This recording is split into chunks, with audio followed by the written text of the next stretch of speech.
안녕하세요, 너랑 또 탑니다. 자, 오늘 주제는 제 바이크 V스트롬 1050 DE 스즈키에서 나온 바이크죠. 이 바이크에 대해서 궁금해 하시는 구독자분이 계셔가지고 한번 어떤가 소개를 한번 시켜드리려고 합니다. 자세한 재원 같은 경우 토크가 얼마며 사이즈는 어떻고 이런 거는 설명 매뉴얼이나 이런 거 참조하시고요. 제가 사용 후기를 어떤 방식으로 설명을 해드리려고 하냐면, 옆에 친구한테 야, 너 이 바이크 어때? 라고 물어봤을 때 괜찮아, 이렇게 가볍게 설명해 주는 거로 들으시고요. 자세한 후기는 전문 후기 유튜버 영상을 통해서 확인해 보시고요. 구독자분이 물어보시는 게 그거더라고요. 실질적으로 이게 롱텀 후기를 찾아볼 수 없다. 판매 초기에 이게 23년도쯤에 출시된 걸로 알고 있어요. 그때 무렵에 전문 유튜버들이 짤막하게 소개하는 그런 재원이랑 이런 거 소개하는 영상은 저도 몇 개 봤는데, 말 그대로 롱텀 후기가 없는 것 같아요. 실질적으로 탄 사람의 후기가 없다는 거죠. 협찬받은 거 말고. 그래서 한번 소개 한번 해볼게요. 간단하게 말하면 이 바이크가 사이즈가 엄청 커요. BMW의 GS 1250, 1300 이런 어드벤처 바이크들 많이 있죠. 근데 이 사이즈가 결코 그 BMW 사이즈에 비해서 작지가 않아요. 제가 자주 가는 그 바이크 센터에 GS 타시는 사장님도 사이즈가 엄청 더 커 보인다고 얘기를 하더라고요. 그래서 이게 거의 풀 사이즈 어드벤처라고 보시면 되고요. 다리 포지션은 일단 제 신체 사이즈를 알아야 어느 정도 비교가 되겠죠. 저는 키가 188이고요 몸무게는 80kg 초반 정도 됩니다. 약간 마른 체형입니다. 이 바이크에 올라탔을 때 양발 착지가 되고도 조금 남아요. 한 손가락 2마디 정도? 이 정도는 남는 것 같아요. 무릎이 살짝 구부러질 정도니까. 다운 키트 적용하지 않은 올 순정입니다. 저한테는 무척이나 딱 맞고 좋습니다. 이 키 때문에 다른 바이크를 선택할 여지가 사실상 없었어요. 양발이 지금 편하게 닿죠?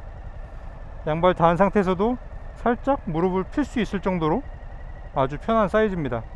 일단 이 바이크는 고급류 권장 세팅입니다. 요즘 들어서 제가 고급류를 넣긴 넣지만 일반류 넣는 거에 대해서 전혀 부담감이 없어요. 말 그대로 권장이기 때문에 필수는 아니에요. 고급류를 넣으면 아무래도 폭발하는 타이밍이라든지 이런 게 더 정확하게 잘 터지겠죠. 하지만 스즈키 천안 굿바이크 사장님께서도 말씀하시기를 말 그대로 권장이다, 일반류 넣어도 하등 문제가 없다. 제가 출고했던 굿바이크 사장님께서도 그렇게 말씀하셔가지고 일반류 많이 넣고요. 고급류는 최근에 좀 줄어 넣고 있어요.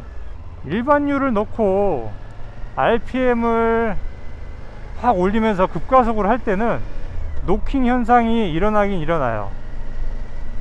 실린더 쪽에서 따닥따닥 하면서 이제 약간 실린더 벽을 치는 그런 노킹 현상이 나긴 나는데, 내가 급하게 가속할 게 아닌 이상은 전혀 그런 노킹 현상이 나지 않고요. 출력이 딸리거나 부족하거나 그런 거 전혀 없습니다.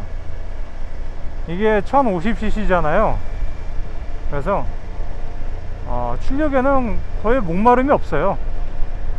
제가 주로 속도가 100km 전후로 달리거든요. 편안한 주행을 선호하는 편인데 가끔 그 이상으로 밟더라도 전혀 힘이 딸린다고 생각한 적이 한 번도 없어요. 그리고 가장 중요한 게 이 오토바이 밸런스겠죠. 저희 와이프는 레블을 타고 있는데, 제 아는 동생은 레블 1100을 타고 있고, 저희 와이프는 레블 500을 타고 있는데, 레블 1100 같은 경우도 150km 정도 속도가 되면 이게 와불 현상이라 그러죠. 이게 약간 흔들리고 약간 동체가 좀 불안정해지는 그런 현상이 있다고 하는데, 제 바이크는 인터넷을 찾아보니까 최고 시속은 한 100km 초반까지는 나오는 것 같더라고요. 근데 제가 최고 속도까지는 뭐 겁이 나서 못 내겠고, 180 이상 속도가 나는 상태에서도 전혀 와불 현상이라든지 핸들 털림이라든지 그런 게 없어요. 이 사이드박스가 설치되어 있는 상태임에도 불구하고 이게 좌우 밸런스가 잘 맞게 세팅이 되어 있는 것 같아요. 그래서 안정적으로 운영을 할 수 있습니다. 그리고 BMW 마냥 아주 최첨단 무슨 레이더 시스템이 달려있고 그러진 않지만 기본적인 편의 장치들은 다 장착이 되어 있어요. 일단 제일 중요한 게 크루즈 컨트롤이죠. 크루즈 컨트롤이 되어 있어서 장거리 갈 때 편안하고요. 그리고 계기판상으로 내가 쉽게 말하면 스포츠 모드로 달릴 건지 아니면 그냥 부드럽게 운전을 할 건지, 아주 부드럽게 또 운전할 건지 한 3단계 정도 조절이 되고요. ABS도 단계적으로 조절할 수 있고 끌 수 있고 TC 조절할 수 있고요. 컬러 LCD가 달려 있어 가지고 육안으로 모든 상황을 다 확인할 수 있고요. 외부 온도, 엔진 온도, 배터리 전압 다 확인할 수가 있습니다. 전방에 USB A 타입 커넥터가 달려 있어서 핸드폰 전원선을 꽂아서 충전할 수도 있고요. 저 같은 경우는 무선 충전 핸드폰 거치대를 설치해서 사용하고 있지만, 유선으로 사용하실 분들은 전방에 있는 커넥터를 통해서 충전하실 수가 있습니다. 그리고 제가 유튜브 촬영 때문에 카메라를 많이 설치해서 촬영을 하잖아요. 그래서 전기를 많이 쓰는 편인데 전기가 딸린다는 생각은 가져본 적이 없어요. 이게 많은 전기장치 사용으로 인해서 방전이 된다거나 그런 건 없고요. 제가 카메라 2대 USB 연결해서 충전을 하고 있고, 핸드폰 무선 충전 거치대 사용하고 있고, 겨울에는 열선 조끼 또 열선 꽂아서 사용하고 있는데 방전이 된다거나 그러지는 않습니다. 그리고 또 한 가지 특징, 이 1050D 바로 전에 XT 모델이 있죠. XT 모델은 공도 위주로 달리는 바이크고, D는 임도까지 커버할 수 있게끔 약간 어드벤처 성격이 좀 강한 바이크인데, 둘간의 차이점이 있죠.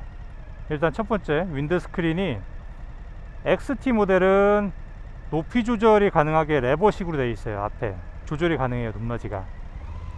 근데 D 모델은 조절식이 아니고 고정식입니다. 고정식이라고 하더라도 이쪽에 보이실는지 모르겠지만 이 구멍들이 있어요. 그래서 이 높이를 조절할 수가 있어요. 저 같은 경우는 이거는 지금 기비사의 롱스크린으로 설치를 했는데 방풍 성능은 아주 죽여줍니다. 기본 원 정품 윈드스크린은 한 요만할까요? 쪼만해요. 쪼만해서 헬멧으로 오는 바람은 막을 수가 없습니다.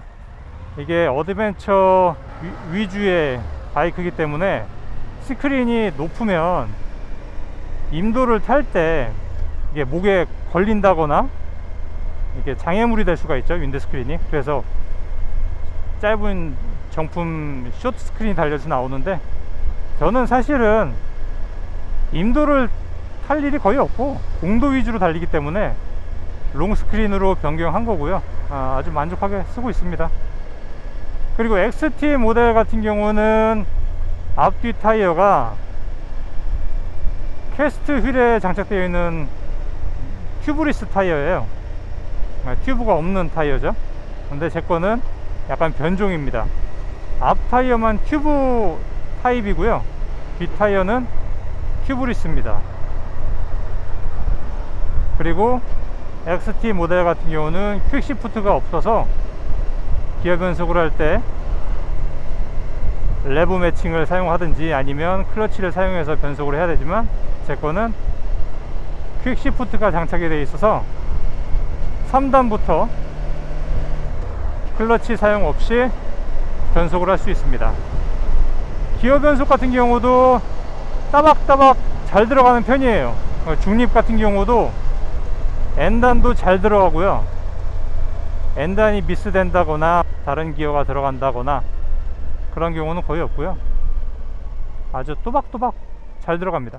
앞 타이어가 튜브 타입이라서 사람들이 제일 먼저 걱정하시죠. 아, 달리다가 이거 펑크 나면 어떻게 되느냐. 근데 아직까지 제가 23년 9월에 출고해서 거의 이제 2년 다 돼 가는군요. 앞 타이어 펑크 난 적이 한 번도 없습니다. 저는 처음에 몰랐었어요. 이게 튜브 타입 타이어기 때문에 전용 타이어를 껴야 되는 줄 알았더니 그건 아니더라고요. 어차피 휠 자체가 튜브리스 타이어를 끼는 캐스트 휠처럼 구조가 비슷하더라고요. 그래서 일반 로드형 타이어, 튜브리스 타이어를 여기에 장착하실 수가 있어요. 아주 뭐 따봉 날려주네. 고맙습니다. 근데 단점은 있어요. 요즘 바이크 센터에서 튜브 타이어를 교체해 주는 거를 조금 꺼려하는 데가 많이 있거든요. 그래서 그런 거는 좀 교체해 줄 수 있는 센터를 알아봐 두시는 게 중요할 것 같아요. 왜냐하면 이게 암만 조심히 타이어를 교환한다고 하더라도 이게 튜브 타이어 같은 경우는 거의 수공구로, 손으로 쉽게 말하면 직접 교체를 해야 되거든요. 그러니까 일반 튜브리스 타이어는 타이어 탈착기 통해 가지고 빼고 끼고를 다 하는데 이거는 다 손으로 해야 됩니다. 그래서 또 끼우다 보면 휠에 기스도 생길 수가 있고 안에 튜브를 또 장착 과정 중에서 또 찢어 먹을 수가 있어요. 그러면은 또 튜브를 또 구해서 껴야 되겠죠? 그러니까 그런 번거로움이라고 해야 될까요? 위험부담? 센터 입장에서는 위험부담이죠. 그래서 좀 꺼려하는 그런 게 있습니다. 그래서 저는 제가 직접 갈아요. 단골 바이크 센터에서 그냥 그 휠 밸런스 그것만 좀 보고요. 제가 탈착해서 집에서 직접 타이어 빼고 튜브 넣고 그러고 장착을 합니다. 그리고 그래서 그게 아마 이 V스트롬 1050D 구입을 망설이는 가장 큰 걸림돌이 아닌가 그렇게 생각을 합니다. 투어를 나갔을 때 펑처 키트를 이용해 가지고 쉽게 말하면 지렁이로 때울 수 있는 그런 상황이 아니기 때문에 내가 직접 현장에서 교체하거나 아니면 바이크를 실어서 다른 카센터로 가야죠. 그래서 항상 예비용 튜브를 한 2개씩은 가지고 다닙니다. 교체하다가 또 찢어 먹을 수 있기 때문에 저는 직접 교체하려고 공구를 다 챙겨 가지고 다니고요.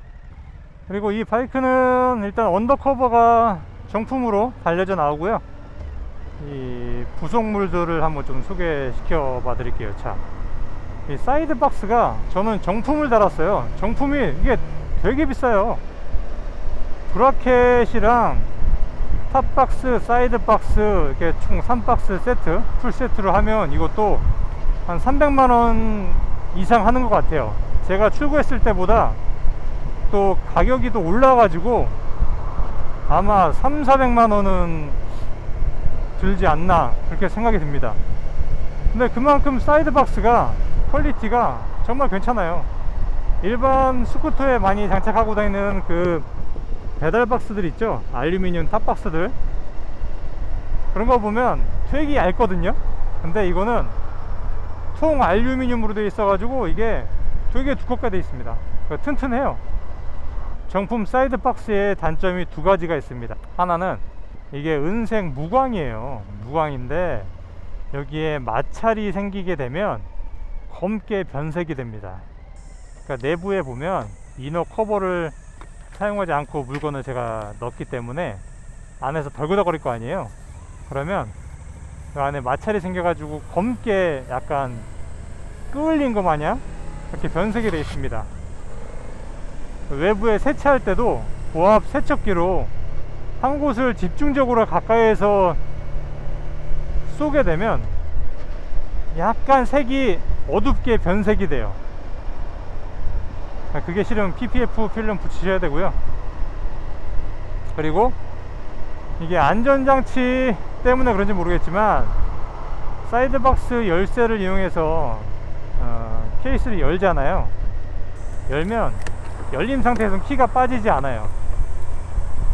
아무래도 키를 빼려면 문을 닫은 상태에서 키를 뺄 수 있게끔 그렇게 안전장치를 해 놓은 게 아닌가 생각이 듭니다. 그래서 오토바이 시동 키에 사이드 박스 키를 완전히 그냥 걸어 놓은 상태로 다니게 되면 사이드 박스를 열기 위해서는 시동을 꺼야 되겠죠. 키를 또 빼야 되는데, 저 같은 경우는 붕어 고리라고 해서 이렇게 카라비너처럼 걸 수 있는 고리가 있죠. 그거에서 이렇게 따로 이렇게 걸어 놔요. 그래서 시동키를 빼지 않은 상태에서 사이드 박스를 열고 닫고 할 수 있습니다. 그리고 사이드 박스 관련해서 단점이 또 있네요. 저는 솔직하게 말씀드립니다. 이게 뒤에 안장이랑 사이드 박스랑 높이가 평행하지가 않아요. 수평하지가 않아요. 그래서 사이드 박스 그 좌우 폭만큼 넓은 투어백을 올려놓게 되면 가운데가 안장 부분이 좀 낮게 돼 있기 때문에 가방이 똑바르게 이렇게 안정적으로 적재가 되지 않아요. 제가 볼 때는 그게 큰 단점인 것 같아요. 그래서 저는 투어백을 사이드 박스 문을 열 수 있게끔 안장 안쪽에 있는 그 사이즈만큼의 투어백을 사용하고 있는데, 2박 3일 길게는 3박 4일까지 투어하는데 전혀 부족함이 없습니다.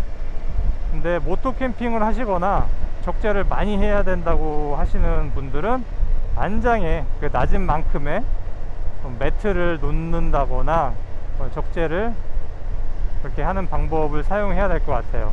그리고 이 사이드 박스 거치대가 생각보다 그렇게 튼튼하지가 않아요. 그 프레임 자체가 만약에 좌궁이나 우궁을 하게 되면 사이드 박스가 살짝 이렇게 약간 올라가요. 휘어요. 그 프레임이 휘는 거죠. 근데 이게 눌러가지고 잡아 피면 되는데, 이게 철제 제품들이 자꾸 잡았다 폈다 하면 그게 약해지기 때문에 별로 좋은 건 아니에요. 그래서 GS에 비해서는 약간 좀 프레임이, 사이드 박스 거치대 프레임이 좀 약한 것 같다, 이렇게 단점을 얘기할 수 있겠네요. 여담이지만 저는 이제 엔진 오일 같은 경우는 제가 직접 교체하거든요. SK에서 나온 거예요. M7. 그거 많이들 넣죠. 한 통에 얼마예요? 3,000원이에요 4,000원이에요 1리터에 그 정도밖에 안 하는데 한 3리터 정도 들어가거든요. 제가 직접 교체하는데 크게 문제 없고 부드럽고 뭐 잘 사용하고 있습니다. 자가 정비하시는 분들 거의 M7 많이 넣으실 거예요. 헤드라이트가 넓거든요, 좌우로. 그래서 야간에 시안성이 좋아요. 옆쪽에 중앙분리대라든지 갓길이라든지 충분히 다 헤드라이트 하나로 커버가 되고요.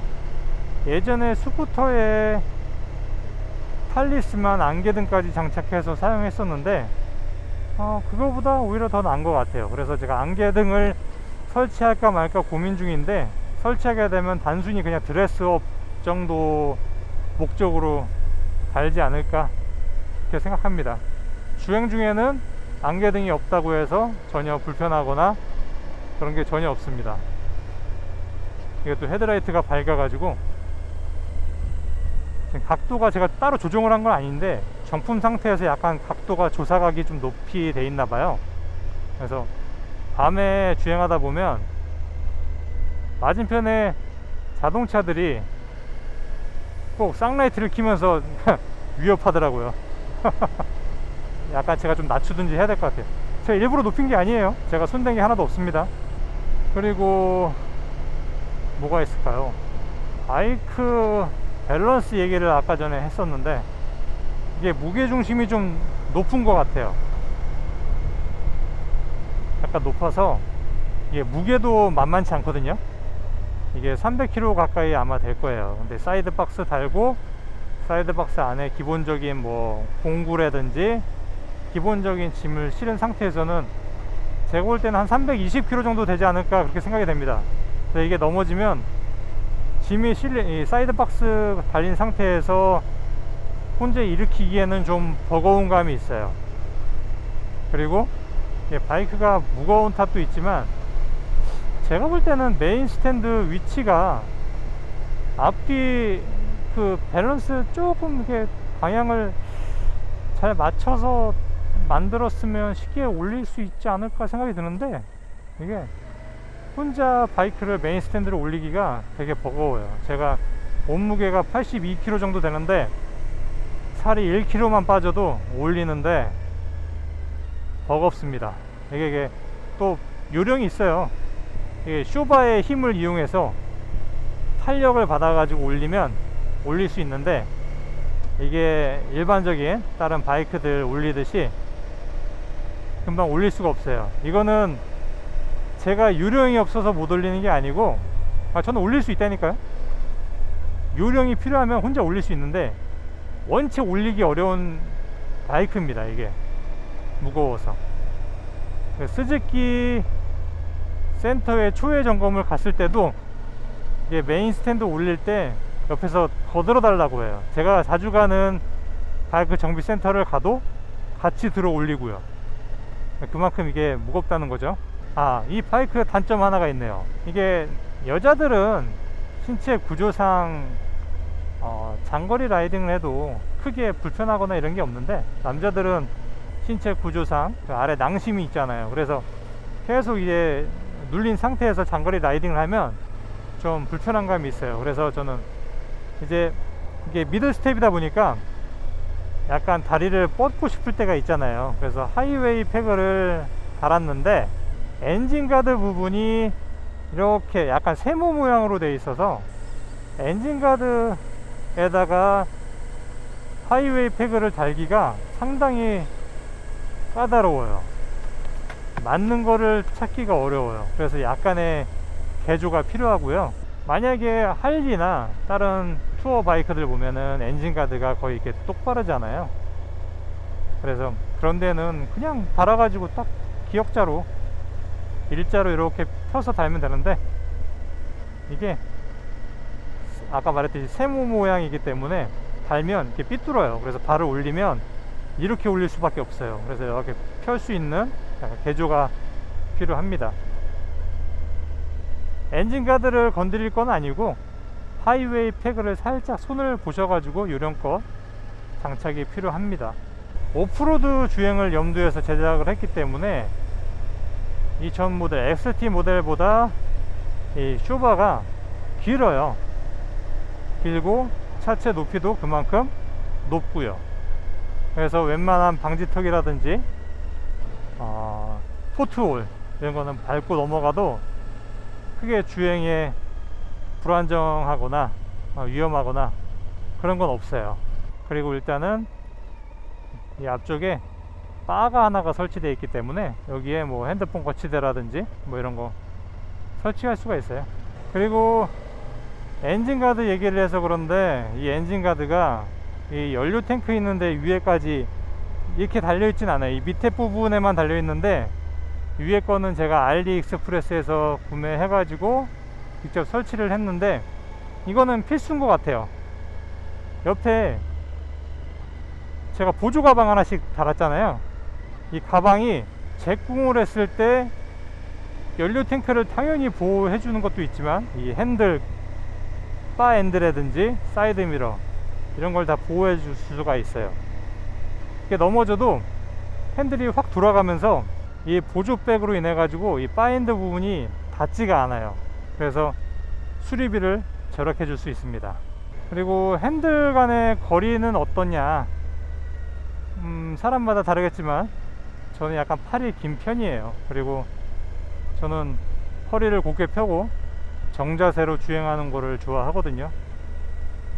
같이 라이딩 하시는 분이 저를 보고 하는 얘기가 AI가 운전하는 것 같다, 뭐 그런 얘기를 할 정도로 올곧은 자세로 라이딩 하는 걸 좋아하는데, 처음에 이 바이크에 대해서 적응을 하지 않았을 때는 핸들이 되게 멀게 느껴졌는데요, 가슴을 쫙 펴고 허리를 굳게 펴고 팔을 쫙 펴고 주행을 하면 딱 맞아요. 딱 이 정도 거리. 만약에 팔이 짧거나 키가 작으신 분들이 이 바이크를 타게 되면은 핸들라이저는 설치를 하는 게 아무래도 좀 편하지 않을까 생각이 듭니다. 또 이 스로틀은 전자식 스로틀입니다. 연비가 지금 연비 트립을 초기화 시킨 지가 꽤 됐는데 한 18km 정도 되네요. 리터당 18km. 그리고 지금 2년 되는 동안에 누적 키로수가 29,267km네요. 거의 3만 km가 됐습니다. 1년에 15,000km 타는 거죠. 뭐 더 많이 타시는 분들도 있지만 이 정도면은 많이 타는 것 같아요. 영업용으로 타시는 분들 외에는. 장거리 갈 때 뭐 편안하고요. 시트는 NT1100인가요? 맞죠? 혼다에서 나온 거. 그 NT1100보다 시트는 좀 작아요. 일반 네이키드 바이크랑 안장이 비슷하다고 생각하시면 되고요. 이 바이크로 만약에 텐덤을 한다. 그때 이 텐덤을 해보면 그렇게 편한 바이크는 아닌 것 같아요. 이게 스텝 위치도 그렇고 텐덤 했을 때 자꾸 몸이 앞사람 쪽으로 쏠리나 봐요. 미끄러지면서 자꾸 앞사람으로 쏠려서 이렇게 뒤로 자꾸 밀어내는 그런 걸 제가 느낄 수 있는데, 일단 그렇다는 건 텐덤 위주로 하려면은 다른 바이크를 타시는 게 좋지 않을까 그렇게 생각합니다. 하여튼 제 바이크는 멀티 퍼포즈예요. 공도도 달리고 인도 달릴 마음 있으면 인도도 달리고. 이 바이크가 가격이 또 싼 바이크가 아니고 스즈키에서 멀티 퍼포즈 장르에서는 이게 프리미엄 라인이거든요. 이게 제일 비싸요. 옵션이랑 다 포함하면은 2,300, 400만원 정도 하는데, 고속 바이크 하야부사랑 가격이 거의 차이가 없습니다. 거의 똑같아요. 그리고 오히려 사기통 바이크죠. GSX 1000 GT인가요? 고속 투어러 바이크보다도 이게 조금 더 비싸거나 아마 이것도 비슷할 거예요. 그러니까 장르 선택에 있어서 나한테 맞는 바이크가 어떤지 한번 잘 고민해 보셔야 돼요. 이게 고속 투어러 바이크 같은 경우는 아무래도 또 R차보다는 편하지만 어쨌든 스텝 위치가 미들 스텝보다는 살짝 뒤에 있어서 천천히 이렇게 라이딩 하실 때에는 자세가 더 불편할 수가 있어요. 말 그대로 고속 투어링 바이크는 빨리 달려야 몸이 편한 거예요. 천천히 달릴 때는 헌터 커브나 뭐 이런 어드벤처 바이크, 정자세로 탈 수 있는 그런 바이크가 더 편하다고 볼 수가 있죠. 일단 제가 두서없이 제가 사용하면서 제 바이크의 장점 단점을 솔직하게 한번 얘기를 해봤는데요. 전문 리뷰어가 아니기 때문에 그냥 친구한테 얘기하듯이 이렇게 한번 얘기를 해봤습니다. 결론적으로 제가 2년 동안 바이크를 타면서 이 바이크가 처음에는 무게중심도 높고 무겁고 그랬었는데 적응하고 나니까 그 외에는 하여튼 저한테 잘 맞춰놔서 그런지 몰라도 장거리 투어를 가던 오토 캠핑을 가던 저는 잘 사용하고 있습니다. 너무 좋은 바이크예요. 저는 이미 뭐 키로수도 많이 누적이 됐지만 중고로 팔기 아까운 그런 바이크입니다. 아직까지 기변에 대한 생각이 들지 않을 정도로 만족하고 타고 있습니다. 제가 이렇게 리뷰를 했지만 만약에 더 궁금한 사항이 있으시면 영상 밑에 댓글에 남겨주시면 제가 아는 한도 내에서 답변해 드리도록 하겠습니다. 만족스러운 리뷰가 되지는 않았을지 모르겠지만 어쨌든 솔직한 리뷰 이상 너랑 또타였습니다. 안녕히 계세요.